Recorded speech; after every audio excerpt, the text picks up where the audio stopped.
안녕하십니까.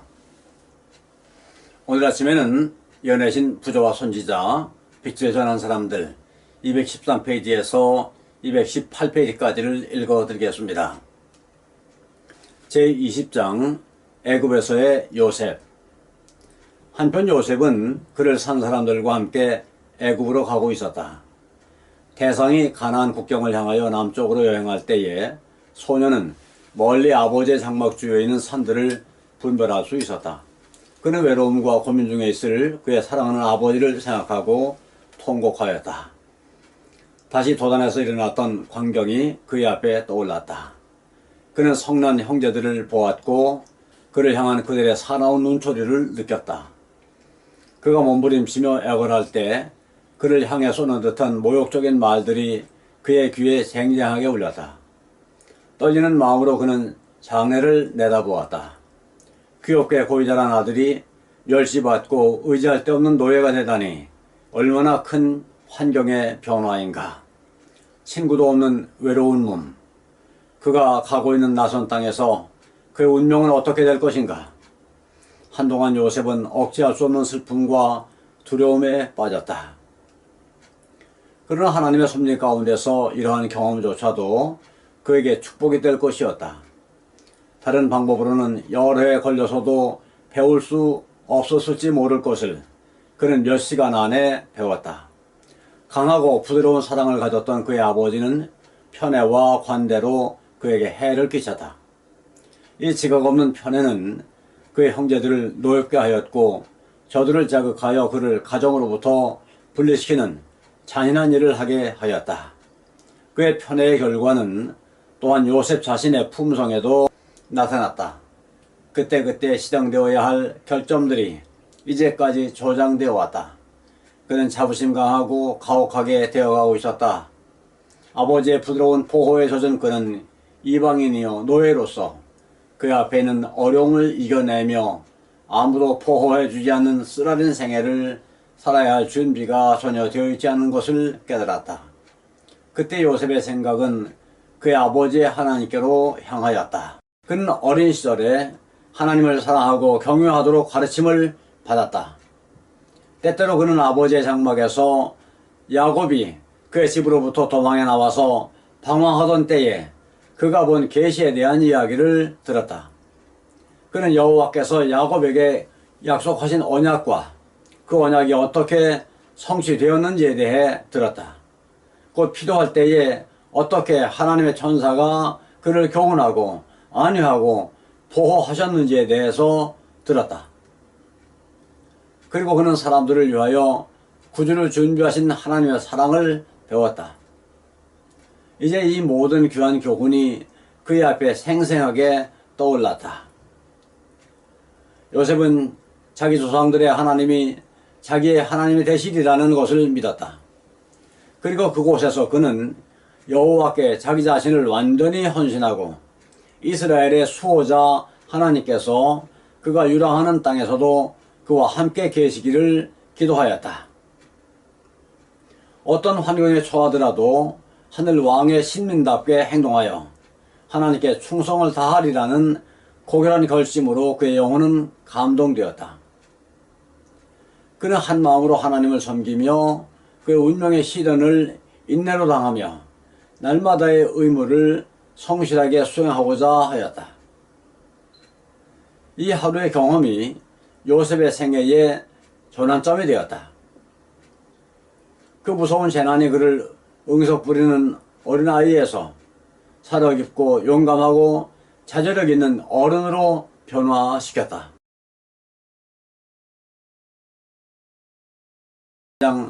보디발의 집에 팔려가 그 집에서 10년 동안 머무르며 그를 섬겼다. 여기서 그는 특수한 시험을 당하였다. 그는 우상을 숭배하는 환경에 처해 있었다. 거짓신의 숭배는 궁정의 모든 사치에 둘러싸여 그 당시 최고의 문명국의 부와 문화의 지원을 받고 있었다. 그러나 요셉은 그의 단순성과 하나님께 대한 그의 충성심을 지켜나갔다. 그의 주위에는 눈에 보이고 귀에 들리는 숱한 죄악들이 둘러 있었으나 그는 보지도 듣지도 못하는 사람처럼 생애하였다. 그의 생각은 금지된 문제들의 주변에서 머뭇거리지 않았다. 애굽인들의 환심을 사려는 욕망으로 자기의 원칙을 감추는 일도 없었다. 만일 그가 그렇게 하였더라면 그는 유혹에 빠졌을 것이다.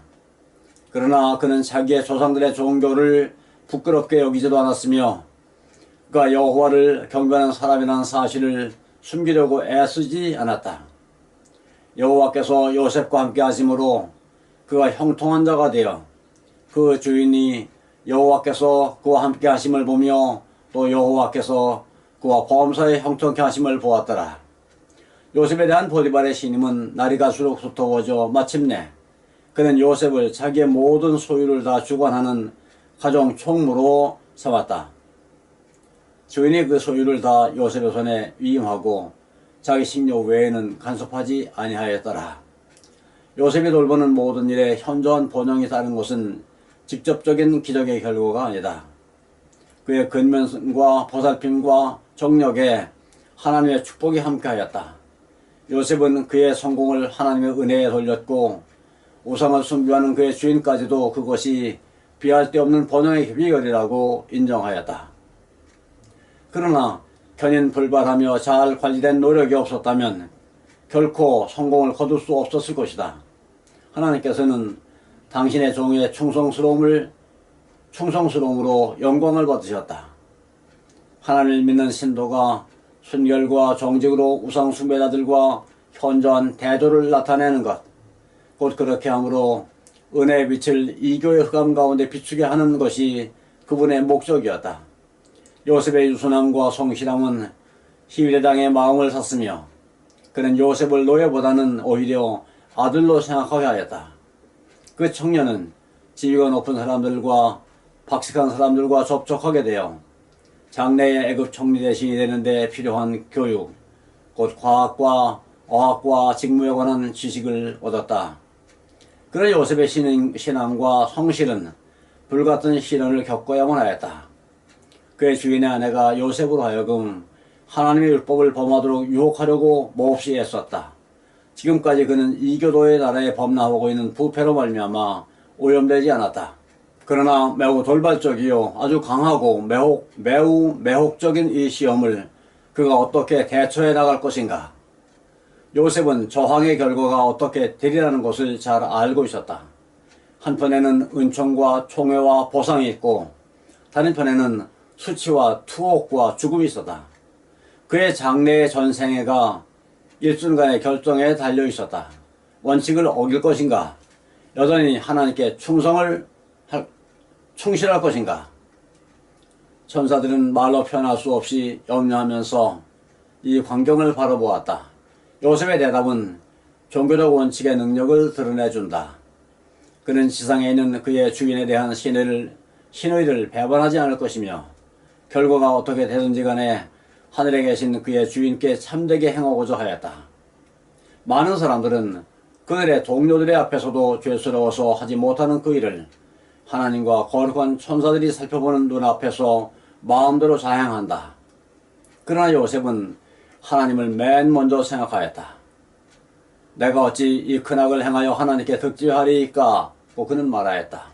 만일 우리가 하나님께서 우리의 행위를 보시고 우리가 하는 말을 들으시며 우리의 언행에 대한 세세한 기록을 보존하고 계시는 사실과 우리가 그 모든 기록을 다 보게 될 것이라는 사실을 늘 염두에 두고 있다면 범죄하기를 두려워할 것이다.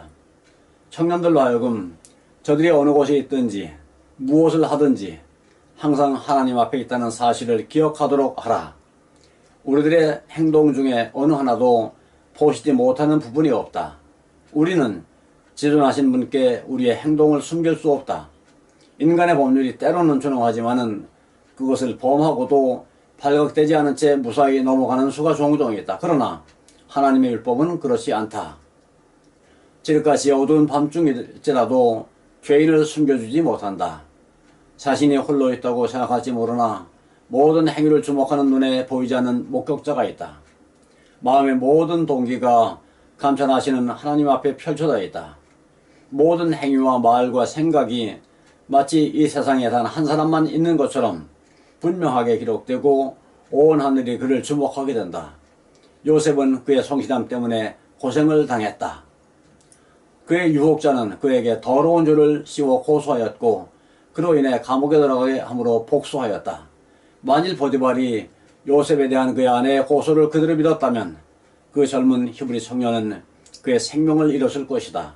그러나 한결같이 그의 품행을 특징지어온 겸손과 정직이 그의 무죄의 증거이었다. 요셉은 자기 주인집의 명성을 더럽히지 않기 위하여 수치와 촉박을 감수했다. 감사합니다.